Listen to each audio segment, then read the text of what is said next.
बच्चों आज की इस वीडियो में हम आपको तीन अंकों का जोड़ करना इस वीडियो में सिखाने वाले हैं। अगर आपको तीन अंकों का जोड़ करना नहीं आता है तो ये वीडियो आपको शुरू से अंत तक ज़रूर देखना चाहिए। इस वीडियो में बहुत ही सरल तरीके से आज आपको हम 3 अंकों का जोड़ करना सिखाने वाले हैं। तो आइए बच्चों आज की यह वीडियो शुरू करते हैं। तो बच्चों यहाँ पर देख सकते हैं कि हमने यहाँ पर जो पहला सवाल लिया हुआ है, पहले सवाल में आपको 3 अंकों की संख्या देखने को मिल रही है। ऊपर भी 3 अंकों की संख्या है और नीचे भी 3 अंकों की संख्या है। अब यहाँ पर बात करते हैं कि यहाँ पर जोड़ करते समय हमें सबसे पहले जोड़ को किस तरफ से करना चाहिए। तो हमेशा आपको ये ध्यान रखना है कि जोड़ को हमेशा इकाई के स्थान से करना शुरू करना चाहिए। तो अब यहाँ पर देख सकते हैं कि इकाई के स्थान पर ऊपर 7 दिया गया है और 7 के नीचे 2 लिखा हुआ है। अगर हम 7 में 2 को मिला देते हैं तो कितना हो जाएगा, यानी 7 में 2 को अगर जोड़ें तो कितना आएगा। 7 के बाद देखिए 2 अंक जोड़ना है तो 7 के बाद 8, 8 के बाद 9 आएगा, तो यहाँ पर हम 9 लिख देंगे। अब यहाँ पर दाहिने स्थान पर जो अंक दिया गया है, ऊपर दिया गया है 2 और नीचे 5 दिया गया है। अगर 2 में हम 5 को जोड़ देते हैं तो 2 और 5 कितना होता है, 7, तो यहाँ पर हम लिखेंगे 7। अब यहाँ पर सैकड़े के स्थान पर दिया गया है 5 और नीचे दिया गया है 3, तो 5 और 3 कितना हो जाएगा, 8, तो यहाँ पर लिख देंगे हम 8।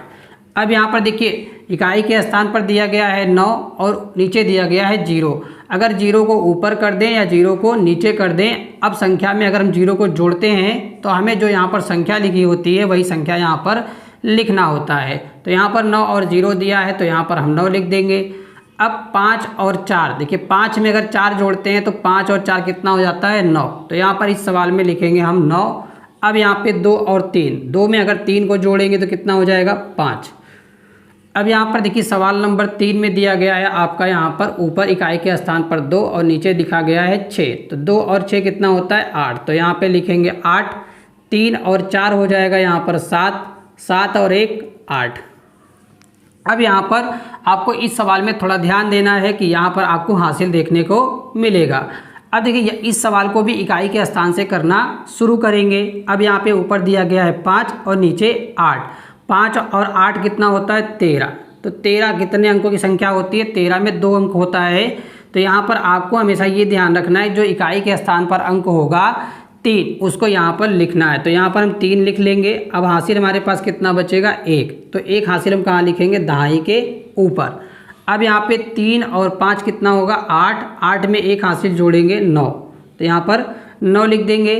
और 9 और 3 कितना हो जाएगा, 12, तो यहाँ पर हमें 12 पूरा लिखना है क्योंकि इसके आगे अंक नहीं है। तो यहाँ पर जो भी संख्या आएगी उस संख्या को पूरा लिखना होता है। अब यहाँ पर देखिए 9 और 2 कितना, 11, 11 का लिखेंगे 1, हासिल बचेगा हमारे पास 1, उसको लिखेंगे दहाई के ऊपर।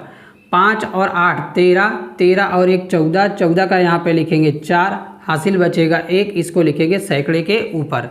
2 और 1 3, 3 और 1 यहाँ पे हो जाएगा 4, तो यहाँ पे लिखेंगे 4। अब इस सवाल में देखिए यहाँ पर दिया 9 और 1 10, 10 का लिखेंगे 0, हासिल बचेगा 1। अब यहाँ पे 6 4 10 और 1 11 का 1, हासिल 1। अब यहाँ पे 3 और 2 5 और 1 6। तो यहाँ पर देखा आपने इस वीडियो में हमने आपको बिना हासिल वाला और हासिल वाला सवाल दोनों यहाँ पर हमने आपको सिखाया। अगर आपको हमारी ये वीडियो अच्छी लगी तो वीडियो को लाइक और चैनल को सब्सक्राइब ज़रूर करें।